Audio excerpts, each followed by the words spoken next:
Thanks for staying with us here on the AM show. After the AM news, it's time for us to do the review. And it's the usual suspect, Joseph Kofi Frimpong Akable. Good morning. Good morning, Mama V. How have you been? Great. It's good to see you. Yeah, you too. You're not in your white shirt. Does it mean anything? No, it doesn't really mean anything. Today is Tuesday. I decided to switch it and be a bit local. You're not going to court today, Council?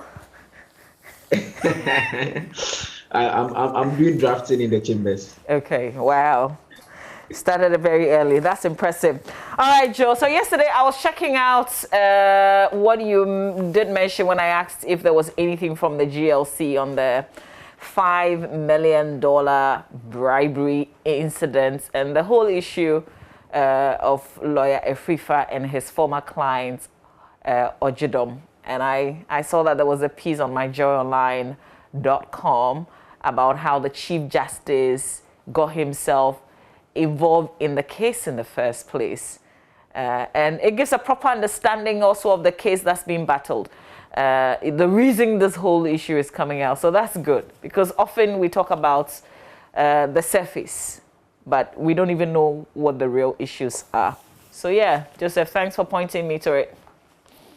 Welcome, Maureen. All right, so let's go through the papers that you're doing today.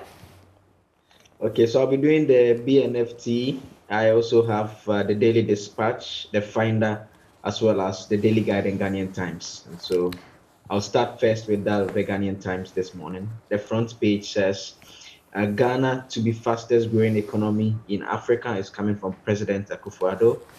Some other stories on the front page. Government earmarks a $25 million seed money for establishment of National Vaccine Institutes. And TUC calls for Public Sector Salaries Commission to advise. Government is also on the front page.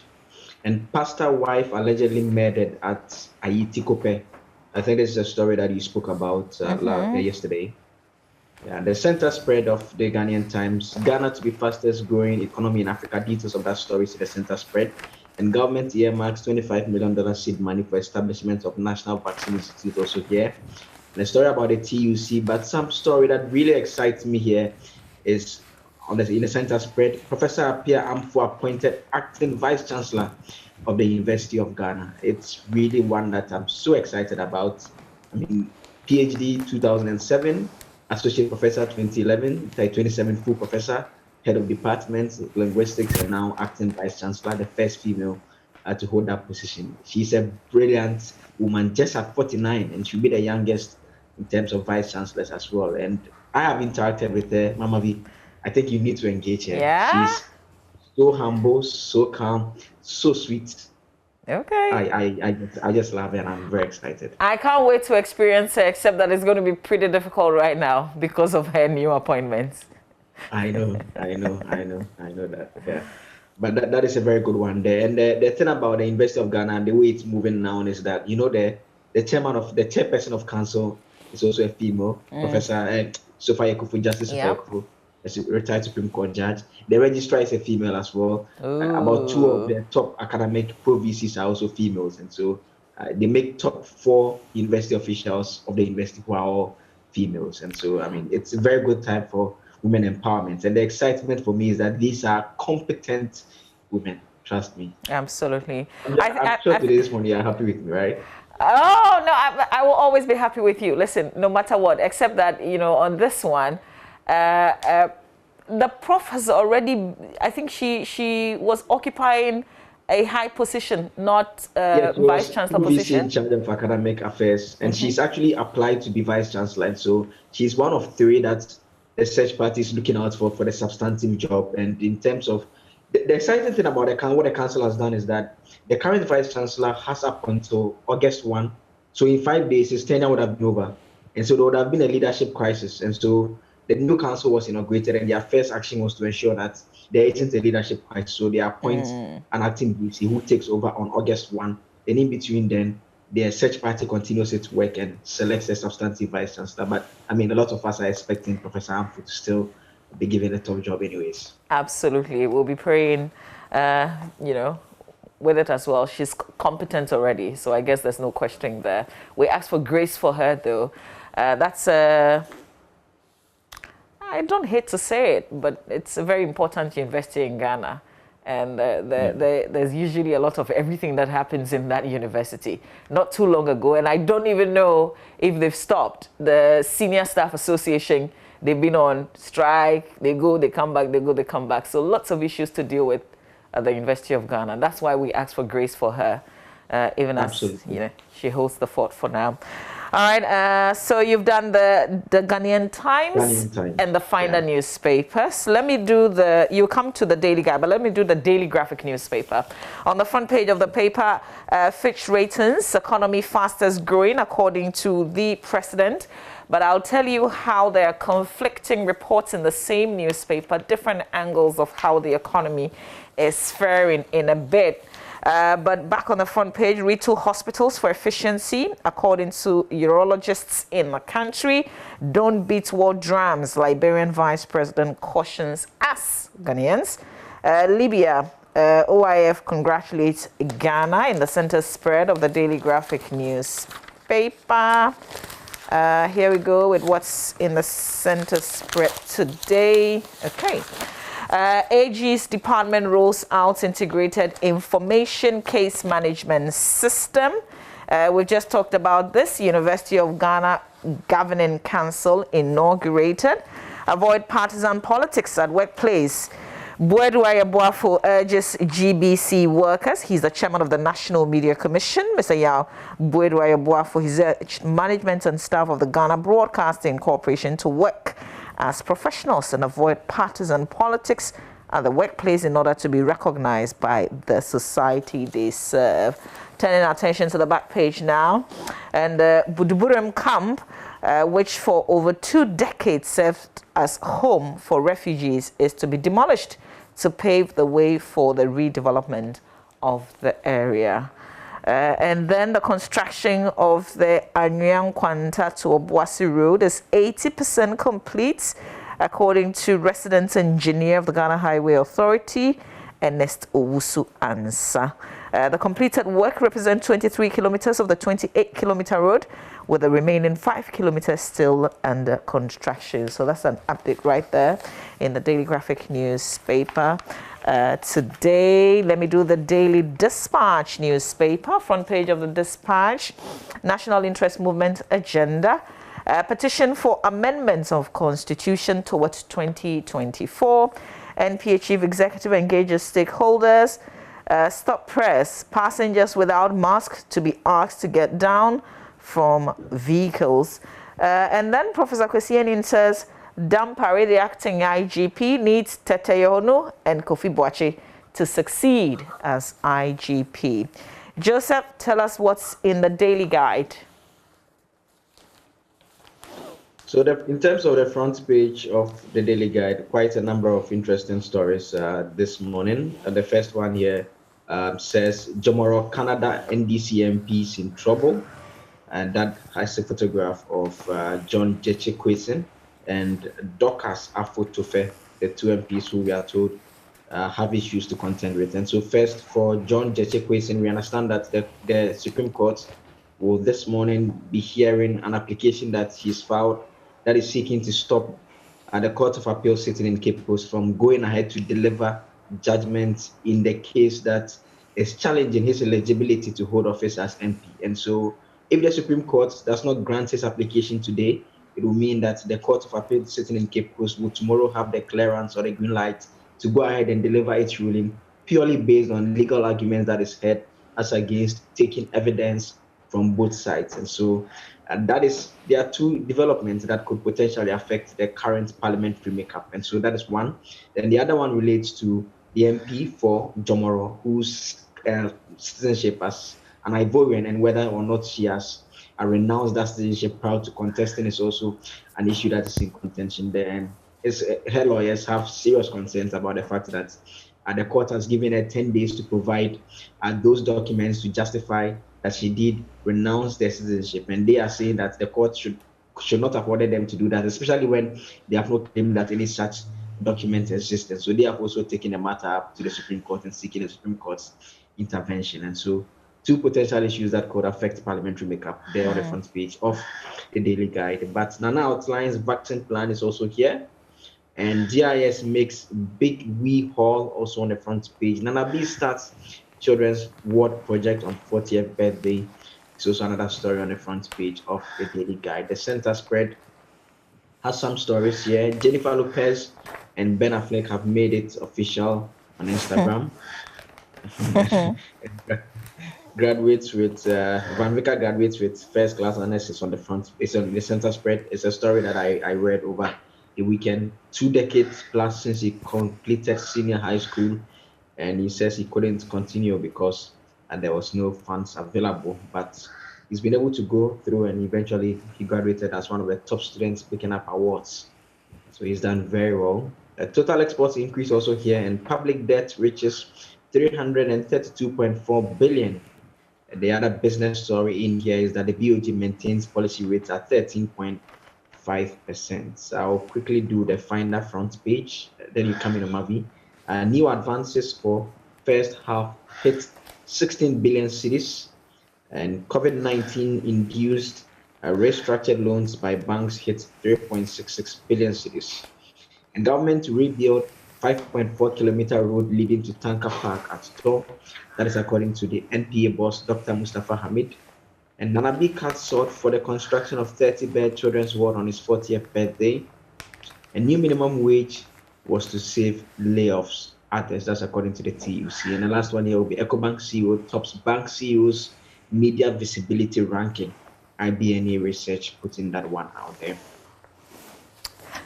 All right, let's do the Business and Financial Times on the front page. Invest's core eHub launched to enhance client services. 47 public enterprises failed to submit financials to government in 6 years. Bank of Ghana keeps policy rates over increasing debt stock. Inflation and CSOs in the agri call for lower usage of fertilizer to protect environment. Well, there's a whole issue with fertilizer these days. With the subsidized fertilizer, we're told prices have been increased. Farmers are not even getting the subsidized fertilizer in the first place. We're told that's because government owes those who would be distributing the fertilizer usually. So I'm not sure if this call for lower usage of fertilizer, well, I guess farmers will be forced to use it because they're not even getting it, or it is expensive what is on the market. Not for this purpose that the CSOs are calling for. Perhaps, I'm just thinking. Let's do the Daily Statesman newspaper on the front page. Managers of COEs taken to task over accountability and good corporate governance. Is the same issue where we're told 47 of them have failed to submit their financials. And then government to rebuild Valco Roundabout Tor Road. Hallelujah, somebody. Hey! Okay, but when is the matter? But you can get details of that in the paper. TV3 apologizes to our Greek minister over fertilizer report. And this good news, UG gets first female vice chancellor, Professor Nana Abba Apia, for Joseph Akable's friend and our friend. Okay, Joe, there's a story in the Ghanaian Times newspaper on page 3 about the personnel of the Ghana Immigration Service of the VLI Afagama border post. They've intercepted some 607 parcels suspected to be Indian hemp at the VLI Toji in the Volta region. That's huge, 607 parcels. So the picture that comes with it, you see that the parcels have been displayed with the officers behind the intercepted parcels of we. I just wish that sometimes we can confirm that it is indeed we before we display, because seeing as sometimes they can come back in a lost or, you know, changed in its form, something like that. I'm just saying. Yeah, I mean, we've seen stories of cocaine turning into baking soda right here in the country. I mean, it's only fair that you get a clinical test done. We tell the story beautifully and then we take the nice pictures only for it to come back and it wasn't we after all. In fact, in times past, the reportage that they put out was they would have said substances suspected to be. That's what they said. When they go and test. Yeah, then when they go and test, eventually it turns out that it is baking soda or is washing detergent or something else. But I Well, mean, it's a good job that they've been able to see such thing that is being moved. I suspect they were trying to use the borders. What is not clear is whether it was going out of the country or coming into the country. I have to check it. I have to check it. When the I mean, personnel proceeded to the scene, they saw a Toyota vehicle that was traveling from Ghana to Togo using the Litoji route, but the occupant had fled. It was coming into Ghana, Joe. Yeah. So that is a lot of, I mean, and I think we generally, we are all well aware of what drugs does to some people and what our laws says about that. And so it's important that the individuals at our borders, and I thought the land borders were closed. Yeah. But you know, they're close to, not to goods, right? But human trafficking. Exactly. So if you're bringing Like in, are not allowed goods into the country. yeah. But there's also like a background to this because this is not the first time in recent days. There's been about 4 months ago, they intercepted 164 parcels of narcotics. And then the GIS, that's the Ghana Immigration Service, on Friday also intercepted 1,550 parcels of dried leaves suspected to be cannabis. Also at the, is it Clevy Border Enclave? So they've been doing a lot of work. But Friday and Monday, shouldn't we know if the suspected is now the actual thing? I'm just saying. Yeah. I'm sure it's something that we should know by now. That is if they've been able to complete the testing and everything. But I mean, it's interesting because if you make reference to the fact that in recent times they seem to have made such a lot of seizures, it means that it's quite a thriving business along our border post, and I guess it explains why they ought to pay some more attention to those areas. But I mean, kudos to the Ghana Immigration Service. They've done a good job. But more importantly, in the second instance, that's the latest story we are talking about. You realize that the people have actually absconded. Yeah. It's important they try and find those people. The whole idea is that you can take the drugs off the streets, but if those who are behind the production and the distribution chains, if they are still on the streets, it's more dangerous. Yeah. Okay, so I wanted to share different angles of the economy in the Daily Graphic newspaper. So first, what's on the front page? What's the president's been saying?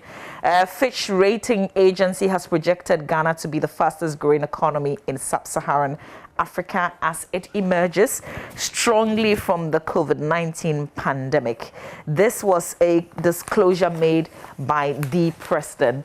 But fast forward in the same newspaper, I want to go to what the minority in parliament did yesterday. But even before that, if you go to page 39, still in the Daily Graphic newspaper, it says revenue collection has remained sluggish in the first 5 months of the year in spite of a marked recovery in economic activities and the introduction of new taxes this year. So data from the Bank of Ghana showed that total revenue and grants amounted to 22.6 billion Ghana cedis in the first 5 months of the year compared to the same period in 2020 when it was 20.26 or 26 billion, equivalent to 5% of GDP. Now, the central bank said in its Monetary Policy Committee statement issued yesterday that the outturn for the first 5 months of the year was below the projected amount of 26 billion Ghana cedis, equivalent to 6% of GDP. There's also an economist and a researcher, Dr. Said Boache, who said that the provisional data showed that the government would not be able to meet its revenue targets for the year, and that could impact negatively on the deficit target for 2021. But just the same page, the Monetary Policy Committee has maintained its benchmark rate, the policy rate at 13.5%. There's one more angle, which is the minorities angle, because there was an event yesterday. So the maiden edition of the Ranking Members Forum's series of policy dialogues in Accra yesterday, where the ranking member of Parliament Finance Committee, Dr. Kesel Forson, observed that the country's debt sustainability indicators put the country in the category of a heavily indebted poor country. Accusing the government of reckless borrowing and poor fiscal mismanagement, Dr. Forson warned of possible neglect of the country by both the bond and domestic markets if the government failed to act immediately to address the prevailing situation. Just different angles of, takes on the economy. Joe, I don't know if there's anything that you want to say in this regard. I think yesterday someone sent me an image of the dollar to the cedi. It's about 5.92 now. It's into closer to 6 cedis. I mean, I think for economic figures generally, you can always pick and choose which ones look a certain way. But the fact of the matter is that, I mean, in the last couple of weeks, we all buy fuel. I mean, fuel is so expensive now, and I don't know how it works. The more expensive it is, the faster it runs. Maybe it's just our minds working. But I mean, it's a tough time generally, and it's very difficult to put the entire blame at the doorstep of government, because we cannot be ignorant of what COVID-19 did. But that notwithstanding, we know that there are measures that have been taken that affect us a lot, and that is how come people have issues that within the same period we are paying so much money to our public officials and their spouses, and we have to shout about this for them to even refund the money, and also giving car loans to MPs, and they are even saying, okay, the car loans are even not enough. They actually want cars to be bought for them as public officers, among others. And so the conversation generally is that when it comes to the ordinary Ghanaian, no matter how tight the economic situation is, there's a way that government takes taxes from us anyways. But when it comes to the public officials, no matter how worse of an economic situation we find ourselves in, we always have an avenue to make them comfortable anyways, with that same taxes that we pick from these individuals. And that is the story that a lot of people can connect to. This is a purely, social discussion that we can all dispassionately agree to, that our decisions that we take tend to be very harsh towards the ordinary citizens. And that is the point that we must all get to and address, that, look, times are really hard, but we must make things better for all of us. There are some teacher unions who want more pay. I'll come to that when we do myjoyonline.com. But is there a story that you want to highlight, Joe? I think virtually we've touched on the key stories so far already. Okay. There's one story though, but let's do myjoyonline.com, and I'll pull the teacher union concerns. So let's do myjoyonline.com if we may. All right. Okay, so on MyJoyOnline, appeals court, okay, that should be Court of Appeal dismisses application of Asing North and Jomoro MPs. Details of that on myjoyonline.com. The alleged 5 million bribe, why Chief Justice was asked to expand panel hearings, Chief's case. So this is what I was talking about. Please, if you haven't read it, kindly go to MyJoyOnline and read. Ghana's high debt level due to COVID-19, according to a deputy finance minister. Ghana's economic indicators worse today than when we were declared HIPIC. Okay, anti-LGBTQI, don't subject yourself to colonialism. For Amwani advises Gabi Otredako over blacklists comments. We've talked about the new governing council of the University of Ghana, and then the Bujiburum camp, which is expected to be demolished. Details of that. There's a resettlement development that's coming up, and then Parliament won't work to frustrate business of the executive. Speaker Alban Bagman seemed to be assuring the executive. Plenty other stories on myjoyonline.com that you can visit and explore. I wanted to highlight this story in the Business and Financial Times on page 3. Finance Minister Ken Ofori-Atta has revealed that for the past 6 years, 47 public enterprises have submitted no financial statement in his ministry, a flagrant contravention of the Public Financial Management Act 921. He also disclosed that only 14 out of 129 state-owned enterprises and other state entities responded to the requirements of Section 93 of Act 921 to submit quarterly reports on their operations. Speaking At the 2021 performance contract signing ceremony, the minister said, these statistics, and this is a quote, these statistics highlight the need for a renewed performance contract between the state and its enterprises to recover from the COVID-19 pandemic. We must pursue accountability, transparency, and responsible custodianship. But I wonder, Joe, for 6 years, they haven't submitted any reports, and we've just been watching them.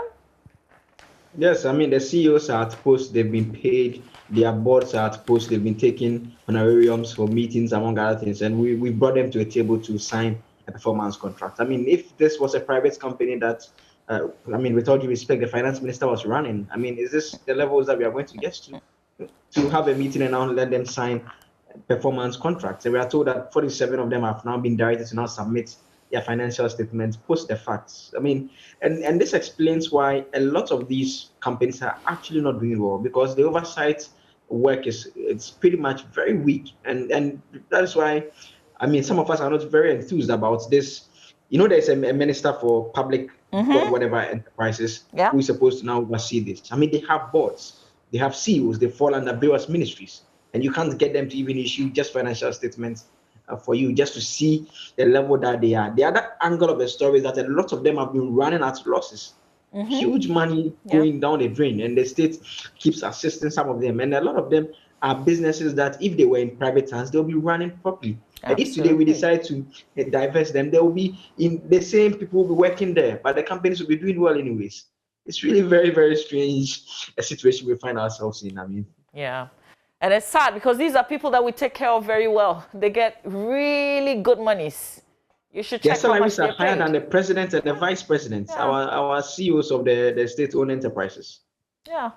So what, is it because it's government-owned, it's state-owned, so no accountability, and we just let them be, even when we have a law in place? The starting point should be taking action against those who have failed to submit their financial statement. Then the second point, we can all talk about this performance contract that they've been signed, and they need to keep them to it so that those who do not perform well, they are given a sack. If it's your business and you are running and you give it to someone to run a business and it's not running it well, you don't keep the person at post. Definitely not. The other issue I wanted to raise with some of the unions, because we talked about the economy, and I think you expanded on the fact that these are tough times. We know that our public sector workers got some increment, but they're not happy with it.